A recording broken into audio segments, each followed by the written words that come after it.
आंदोलन के बीच प्रधानमंत्री नरेंद्र मोदी ने गुरुवार देर रात वीडियो संदेश जारी किया। प्रधानमंत्री मोदी ने छात्रों को संबोधित करते हुए कहा, फ्रेंड्स, पेपर लीक कोई मामूली विषय नहीं है। इससे लाखों छात्रों और उनके अभिभावकों को बेहद पीड़ा होती है। उन्होंने कहा कि पिछले 2.5 महीनों में पेपर लीक की घटनाओं के बाद सरकार ने कई अहम कदम उठाए हैं और दोषियों को गिरफ्तार कर जेल तक भेजा गया है। सरकार की सबसे बड़ी जिम्मेदारी ये थी कि छात्रों का 1 साल बर्बाद ना हो और इसीलिए कम से कम समय में करीब 22 लाख विद्यार्थियों की परीक्षाएं कराने की व्यवस्था की गई।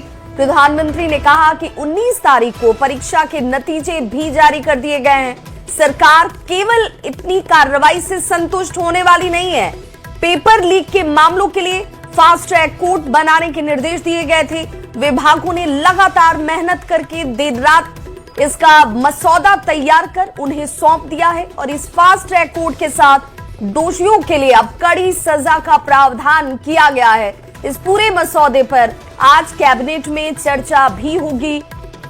मंत्रियों के सुझाव के बाद इसे अंतिम रूप दिया जाएगा। सरकार जल्द से जल्द इस विधेयक को सदन में पारित कराने का प्रयास करेगी। फ्रेंड्स, मैं जानता हूं कि पेपर लीक एक कोई मामूली विषय नहीं है। लाखों विद्यार्थी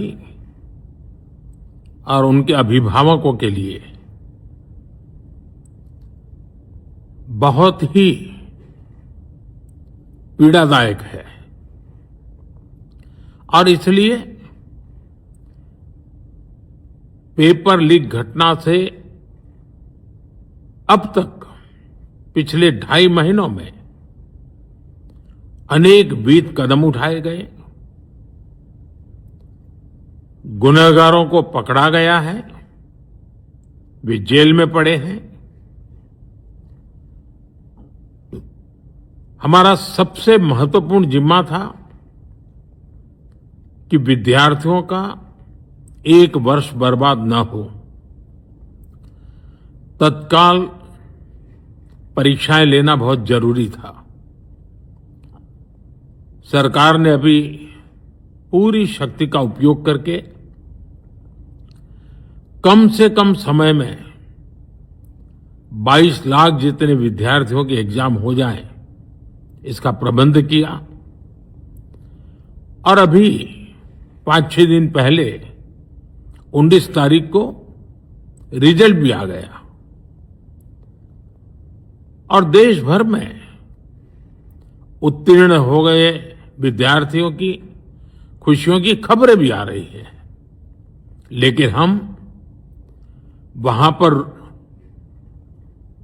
संतोष मानने वाले लोगों में से नहीं है और इसलिए मैंने आज फास्ट ट्रैक कोर्ट के लिए विभागों को निर्देश दिए थे।